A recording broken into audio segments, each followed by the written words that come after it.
Assalamualaikum warahmatullahi wabarakatuh. Halo semuanya, perkenalkan kami dari kelompok 3D ingin memperkenalkan diri terlebih dahulu. Perkenalkan, nama saya Adelia Rasya, nomor absen 3. Saya Fani Adestianti, nomor absen 15. Saya Azalia Jenar, nomor absen 11. Dan saya Dewan Saryani, nomor absen 2. Kami akan menjelaskan materi sebagai berikut. TIK mencakup dua aspek, yaitu teknologi informasi dan teknologi komunikasi. Teknologi informasi meliputi segala hal yang berkaitan dengan proses penggunaan sebagai alat bantu, manipulasi, dan pengolahan informasi. Sedangkan teknologi komunikasi adalah segala sesuatu yang berkaitan dengan penggunaan alat bantu untuk memproses dan mentransfer data dari perangkat yang satu ke perangkat yang lainnya. Perkembangan teknologi informasi pada masa prasejarah dimulai dari tahun 3000 sebelum Masehi yang pada saat itu ditemukan tulisan untuk pertama kalinya oleh bangsa Sumeria. Sementara pada era modern, perkembangan pertama teknologi informasi dimulai dengan adanya media cetak, yaitu surat kabar atau yang lebih sering disebut dengan koran. Melalui media ini, manusia mulai dengan lebih mudah mengakses berbagai informasi dari belahan dunia. Ada beberapa tonggak perkembangan teknologi yang secara nyata memberi sumbangan terhadap perkembangan TIK hingga saat ini. Pertama adalah penemuan telepon oleh Alexander Graham Bell pada tahun 1875. Temuan ini kemudian berkembang menjadi penggandaan jaringan komunikasi dengan kabel yang meliputi seluruh daratan Amerika. Bahkan kemudian diikuti pemasangan kabel komunikasi transatlantik.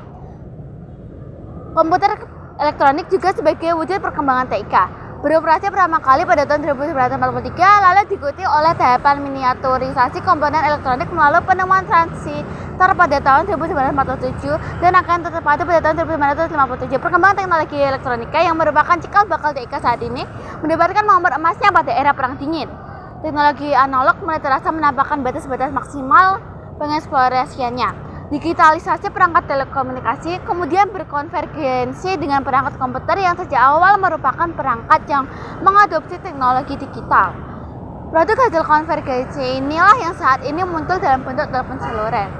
Di atas infrastruktur telekomunikasi dan komputasi ini, kandungan beberapa isi multimedia mendapatkan tempat yang tepat untuk berkembang.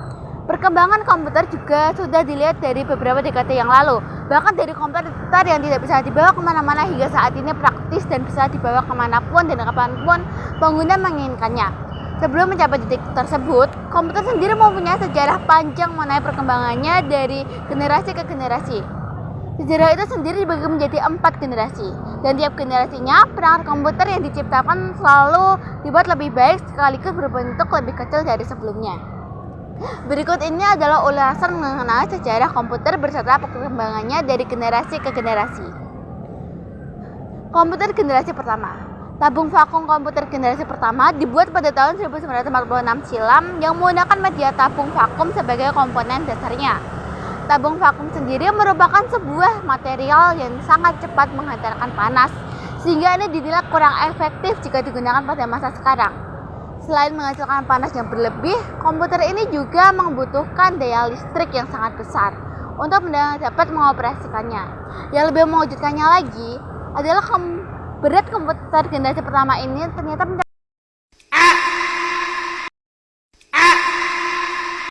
mencapai hingga 30 ton dan bahkan menggunakan 18.000 tabung vakum dengan ukuran 1.800 kaki per tabungnya. Komputer pertama ini bernama ENIAC yang diciptakan oleh Maudsley dan Escher tidak menggunakan bahasa komputer seperti komputer sekarang. ENIAC sendiri pada waktu ini menggunakan bahasa mesin, merupakan bahasa pemrograman paling dasar yang dapat dipahami oleh komputer. Dan hal itu tentu utamanya lebih memudahkan karena pengguna dan programmer dapat memberikan instruksi dengan kata-kata setelah dirilisnya komputer generasi kedua. Bahasa pemrogramannya tingkat tinggi juga sedang dikembangkan pada saat itu, seperti halnya Common Business Oriented Analytic and Formulated tersebut ternyata memberikan dampak yang efektif untuk komputer sekaligus memberikan manfaat komputasi yang lebih cepat dan akurat. Komputer generasi ketiga. Sirkuit terintegrasi komputer generasi ketiga ini sudah tidak lagi menggunakan transistor apalagi tabung vakum, melainkan telah beralih menggunakan teknologi intelligent circuit. Meskipun demikian, komponen transistor tidak serta-merta ditinggalkan begitu saja. tetapi masih dipakai untuk membantu kinerja komputer generasi ketiga ini. Dan yang pasti transistornya sendiri tidak lagi berukuran besar, namun sudah diminiaturkan dan diletakkan pada IC. Komputer generasi keempat mikroprosesor yang terlahir pada generasi keempat adalah komputer berjenis mikroprosesor yang bahkan masih digunakan hingga sekarang dan yang masih kita lihat pada umumnya. Mikroprosesor sendiri menggabungkan beberapa komponen menjadi satu dalam chip kecil. Chip tersebut terdiri dari ribuan transistor dan elemen sirkuit lainnya yang digabungkan menjadi satu. Artinya secara otomatis, hal itu juga membuat sebuah komputer berukuran lebih kecil. Perkembangan komputer generasi keempat ini dibuat dan dicetuskan oleh Intel, salah satu perusahaan teknologi yang menciptakan chip Intel 4004 yang kemudian menjadi cikal bakal komponen inti dari perangkat komputer. Sedangkan yang menciptakan komputer modern untuk pertama kalinya ada dari perusahaan IBM yang didesain khusus untuk penggunaan rumahan. Teknologi informasi dalam bidang ekonomi. Dalam perekonomian suatu negara, teknologi informasi mulai dianggap memiliki peran penting dalam perekonomian suatu negara. Karena perekonomian teknologi informasi, perekonomian negara mulai menunjukkan perubahan yang signifikan. Perekonomian suatu negara dapat dilihat dari perkembangan teknologi informasi dan komunikasinya. Semakin tinggi perekonomian suatu negara, semakin tinggi teknologi informasi, semakin tinggi perekonomian negara. Namun perkembangan teknologi informasi juga memiliki sisi negatif, di mana banyak penyalahgunaan teknologi dalam melakukan kejahatan. Setiap inovasi diciptakan untuk memberikan manfaat positif bagi kehidupan manusia, memberikan banyak kemudahan, serta sebagai cara baru untuk aktivitas manusia. Namun, meskipun pada awalnya diciptakan untuk menghasilkan manfaat positif, di sisi lain juga kemungkinan penggunaan istilah negatif dari kemajuan teknologi dalam kehidupan manusia. Adapun peran teknologi informasi dan komunikasi dalam bidang ekonomi antara lain sebagai berikut. E-banking didefinisikan sebagai pengantar otomatis jasa dan produk bank secara langsung kepada nasabah melalui elektronik. Saluran komunikasi interaksi nasabah dapat mengakses e-banking melalui naratif digital elektronik seperti komputer, ATM, atau telepon. Dibalik kemudahan e-banking tersimpan resiko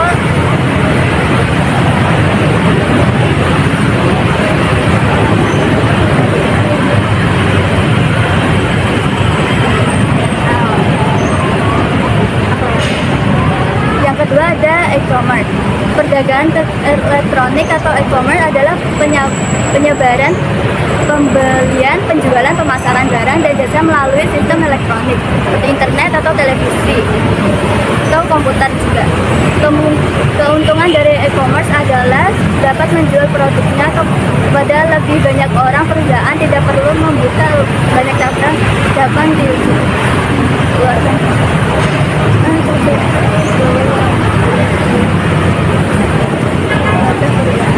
dapat dikurangi, maka harga barang dapat dijual lebih rendah.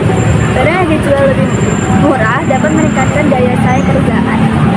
Konsumen tidak perlu mendatangi toko untuk mendapatkan barang. Dampak teknologi informasi dalam bidang ekonomi. Dampak positif yaitu teknologi yang berkembang, baik teknologi informasi, komunikasi maupun transportasi, sehingga orang dapat berhubungan melewati batas-batas negara. Lebih lanjut, dampak positifnya adalah perusahaan tidak perlu membuka cabang distribusi, pengeluaran lebih sedikit karena pegawai kan tidak banyak, barang lebih murah. Pertumbuhan ekonomi yang semakin tinggi, semakin maraknya penggunaan TIK akan semakin membuka lapangan pekerjaan. Di sisi lain juga ada dampak negatifnya, yaitu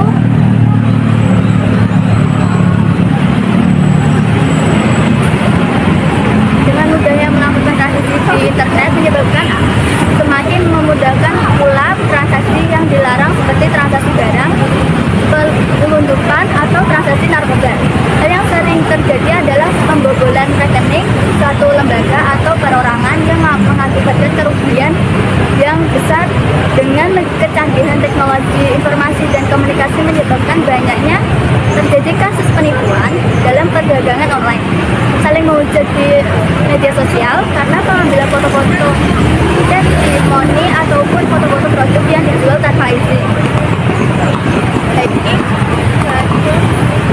contoh penerapan TIK, misalnya mesin vendor makanan berbasis touchscreen, mesin produksi, pengelola restoran dengan aplikasi berbasis tablet PC. Birdroom merupakan suatu aplikasi yang menyediakan tampilan visual dari meja, menu makanan, dan bahan makanan yang digunakan informasi pembelian tiket manual. Terus tenaga menghasilkan dengan sebuah prosesor mikro untuk menciptakan bahan bakar dengan menggunakan minyak bekas hewan.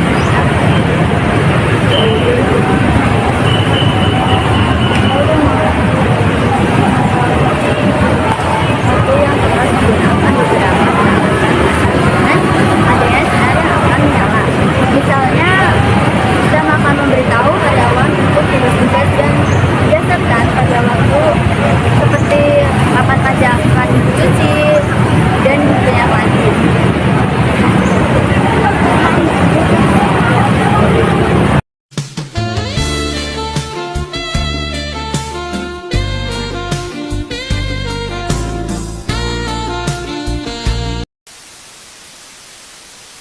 Sistem rekrutmen. Tujuan dari tahap analisis adalah memahami dengan sesungguhnya kebutuhan dari sistem yang baru dan mengembangkan sebuah sistem yang memadai kebutuhan tersebut atau memutuskan bahwa pengembangan sistem yang diberi tidak dibutuhkan. Pada tahap ini merupakan tahap yang sangat penting dalam tahap SDLC atau System Development Life Cycle. Untuk mempermudah menganalisis sebuah sistem dibutuhkan dua jenis kebutuhan, yaitu fungsional dan juga non-fungsional. Kebutuhan fungsional adalah kebutuhan yang berisi proses apa saja yang nantinya dilakukan oleh sistem. Sedangkan kebutuhan non-fungsional adalah kebutuhan yang menitik beratkan pada properti perilaku yang dimiliki oleh sistem. Kebutuhan fungsional, sistem harus mampu melakukan input. Yang pertama, pendataan buku. Pengguna memasukkan tentang data-data buku yang meliputi kode buku, judul buku, pengarang, penerbit, jumlah halaman, dan lain-lain. Pengguna bisa menghitung data buku secara keseluruhan. Pengguna mampu menampilkan data buku berdasarkan kategori tertentu. Pengguna mampu menampilkan data-data buku yang sering dipinjam. Kemudian pengguna dapat menghapus data buku yang hilang. Pengguna juga harus dapat melakukan pengelompokan buku berdasarkan kategori tertentu. Kemudian pendataan anggota. Yang pertama, pengguna dapat memasukkan data anggota baru yang meliputi nomor anggota, nama, alamat, dan nomor telepon. Kedua, pengguna dapat mencetak kartu anggota. Ketiga, pengguna dapat menampilkan data anggota berdasarkan kategori tertentu. Keempat, pengguna dapat menampilkan laporan data anggota setiap tahunnya. Kemudian sistem harus dapat melakukan transaksi, yaitu peminjaman. Yang pertama, sistem dapat melakukan transaksi peminjaman. Kedua, sistem dapat melakukan jumlah buku yang dipinjam. Ketiga, sistem dapat menampilkan tanggal kembali secara otomatis. Keempat, sistem dapat mengetahui apakah buku yang dipinjam sudah dikembalikan atau belum. Sistem dapat menampilkan data peminjam yang paling sering meminjam buku. Transaksi, yaitu pengembalian. Yang pertama, sistem dapat melakukan transaksi pengembalian buku. Kedua, pengguna dapat menampilkan denda yang harus dibayar. Ketiga, pengguna dapat menampilkan total buku yang dipinjam. Keempat, sistem dapat menampilkan data-data buku bila peminjam menghilangkan buku yang dipinjam. Kelima, pengguna dapat menampilkan data peminjam yang belum mengembalikan. Kemudian ada kebutuhan non-fungsional operasional. Yang pertama, menggunakan Windows NT. Kedua, spesifikasi komputer minimal Pentium 2. Ketiga, kebutuhan RAM 256. Keempat, kebutuhan hard disk 10 GB. Kelima, printer. Kemudian keamanan. Yang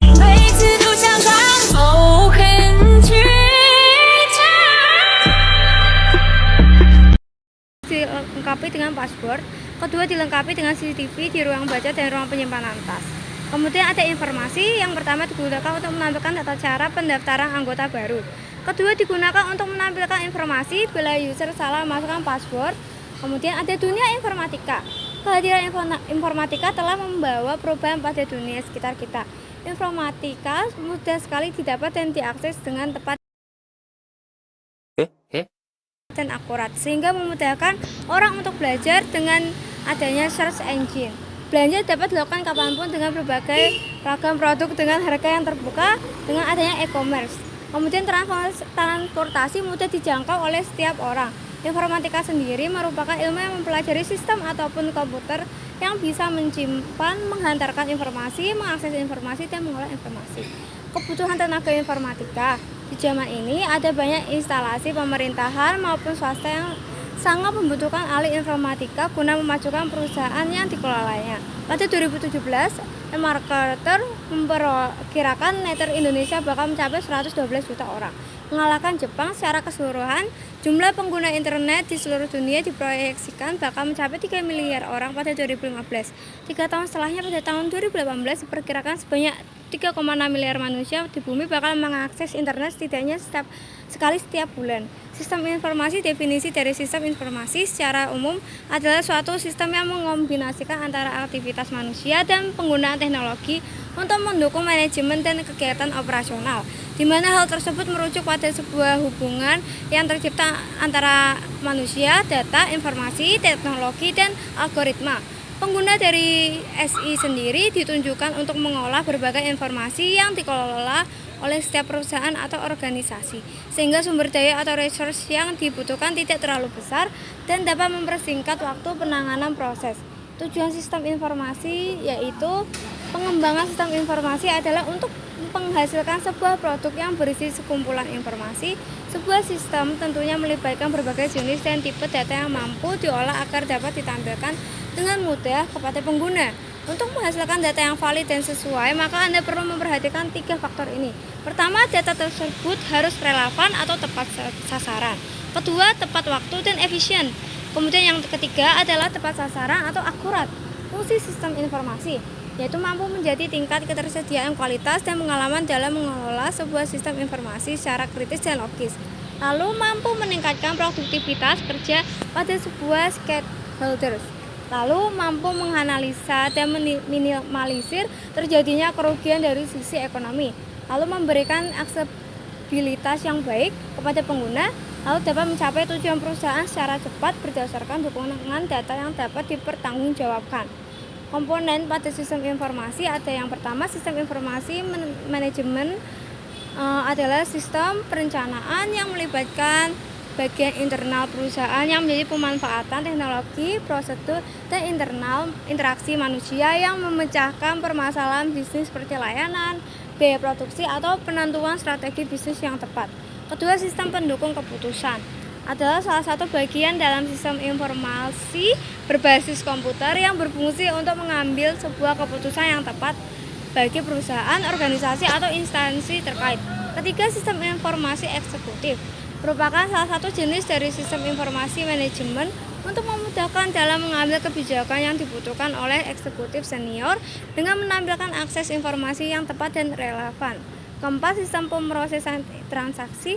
Tujuan utamanya untuk menjawab berbagai pertanyaan rutin dan memonitoring setiap transaksi yang dilakukan oleh organisasi terkait. Contoh penerapan SI yang pertama, e-commerce. E-commerce sendiri termasuk ke dalam sistem informasi yang penerapannya dalam bidang ekonomi dan bisnis. Kemudian ada e-learning. E-learning untuk mengelola berbagai aktivitas seperti pembelajaran, pengolahan data, pendidikan, dan peserta didik, serta informasi yang berhubungan dengan dunia pendidikan. Ketiga, ada Fleet Management System atau VMS untuk membantu proses monitoring armada logistik dan pengiriman barang supaya proses tracking menjadi lebih sistematis dan terpusat. Kemudian ada 4, Knowledge Work System atau KWS, yaitu sistem informasi yang memuat berbagai data terkait ilmu pengetahuan. Kelima, ada Office Automation System atau OAS, merupakan sekumpulan sistem yang menggabungkan beberapa peralatan IT pada perangkat server untuk kebutuhan jaringan komputer. Kemudian keenam ada Transaction Processing System atau TPS yang digunakan oleh organisasi maupun perusahaan untuk kegiatan operasional bisnis tertentu secara rutin. Perkembangan hukum Indonesia berkenaan dengan teknologi informasi dan komunikasi. Setelah kemerdekaan, Indonesia bertekad untuk membangun hukum nasional yang berdasarkan kepribadian bangsa melalui pembangunan hukum. Pada awal kemerdekaan, dalam kondisi yang belum stabil, masih belum dapat membuat peraturan untuk mengatur segala aspek kehidupan bernegara. Untuk mencegah kekosongan hukum lama masih dengan dasar pasal 2 aturan peralihan UUD 1945, pasal 192 Konstitusi RIS pada saat berlakunya Konstitusi RIS dan pasal 142 UUDS 1950 ketika berlaku UUDS 1950. Demokrasi liberal adalah sistem politik yang melindungi secara konstitusional hak-hak individu dari kekuasaan pemerintah.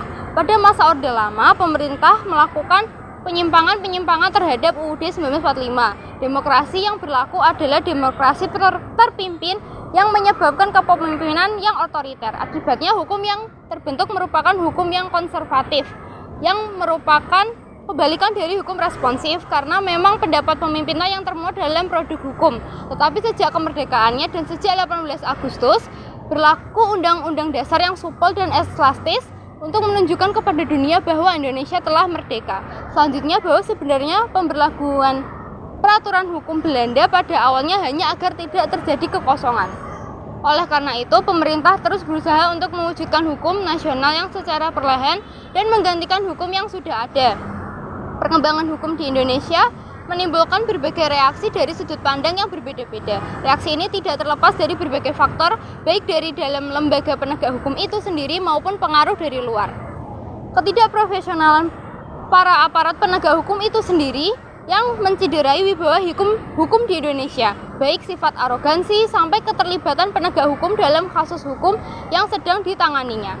Perilaku aparat penegak hukum yang demikian seyogianya wajib dilenyapkan dari NKRI yang berdasarkan nilai-nilai Pancasila.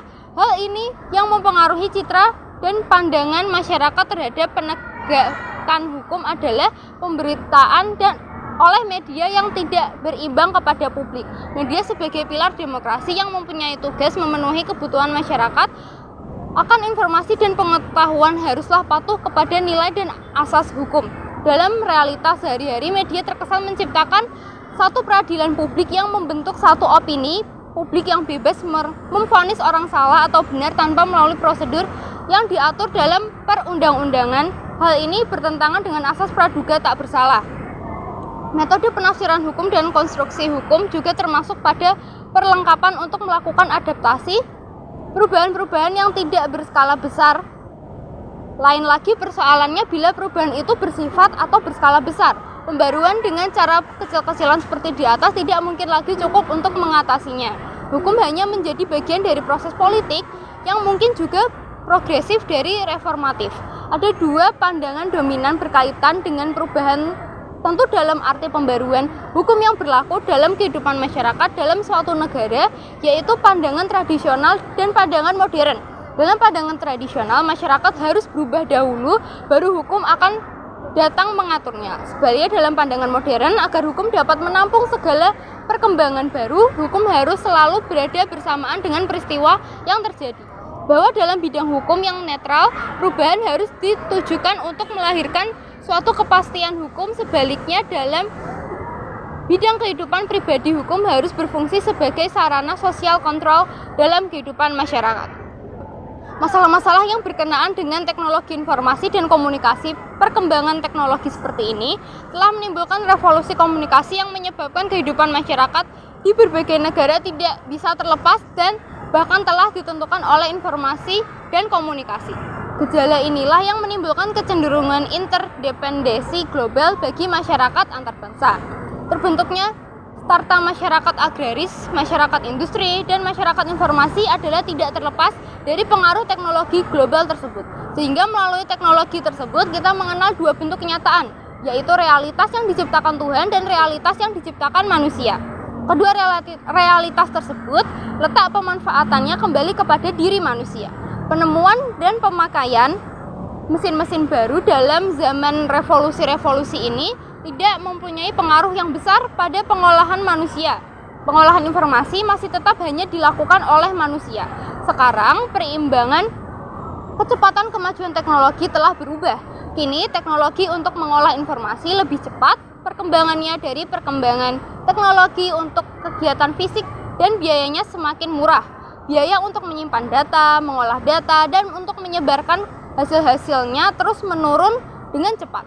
Sedangkan dampak dari perkembangan teknologi informasi terhadap masyarakat yaitu ketergantungan adalah media komputer memiliki kualitas atraktif yang dapat merespon segala stimulus yang diberikan oleh penggunanya. Violence and gore adalah kekejaman dan kesadisan juga banyak ditampilkan pada komputer. Karena segi isi pada dunia internet tidak terbatas, maka para pemilik situs menggunakan berbagai macam cara agar dapat menjual situs mereka.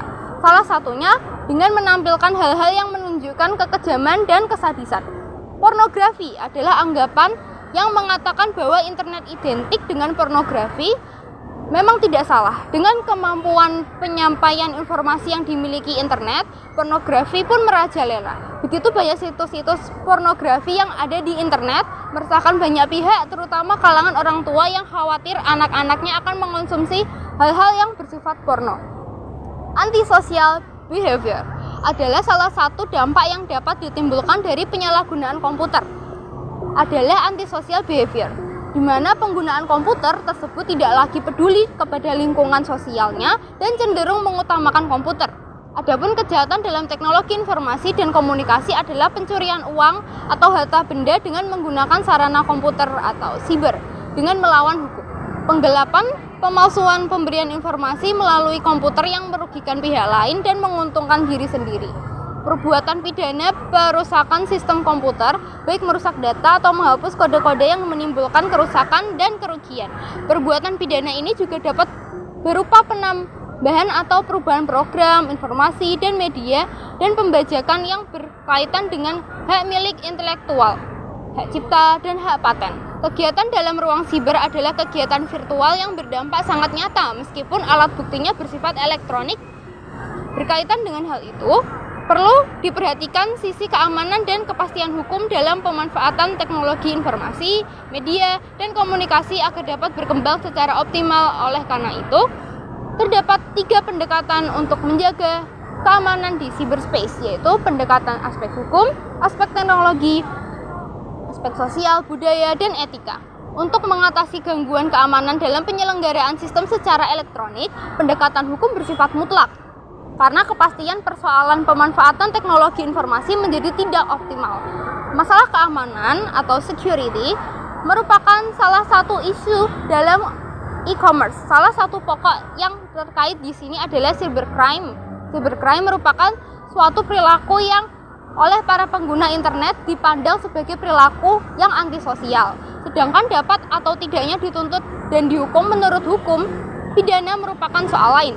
Contohnya, seseorang tanpa hak merubah tampilan situs internet milik orang lain, menyebarkan hoax atau berita tidak benar tentang adanya suatu virus berbahaya, atau menciptakan dan mengirim worm sehingga membuat macetnya banyak server email. Ada orang-orang yang dengan berbagai teknik selalu berupaya menembus ke suatu sistem jaringan, terutama jaringan suatu perusahaan atau instansi pemerintah. Orang seperti ini lazimnya dinamakan hacker yang hurufiah.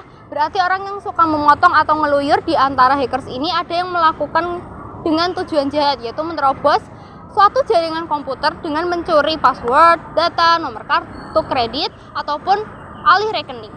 Perkembangan aspek hukum yang menarik di sini yaitu mulanya diberitakan bahwa Asosiasi Industri Rekaman Amerika mengajukan permohonan kepada Departemen Kehakiman USA untuk tidak menerapkan terhadap mereka ketentuan dalam undang-undang anti-teroris yang menentukan bahwa hacker merupakan kejahatan jika serangan mengakibatkan kerugian minimal 5.000 US dollar, karena RIAA berencana melacak file-file MP3 dari bursa pertukaran sekaligus menghapusnya dari hard disk pengguna dengan memanfaatkan metode hacker. Permohonan ditolak Departemen Kehakiman dengan dasar bahwa permohonan itu hanya untuk kepentingan diri sendiri atau golongan tertentu. Tetapi kemudian diberitakan bahwa Kongres USA atas permintaan RIAA telah membuat aturan tentang pencegahan pertukaran melalui jaringan peer-to-peer dan dalam pembicaraan kongres dicapai kata sepakat.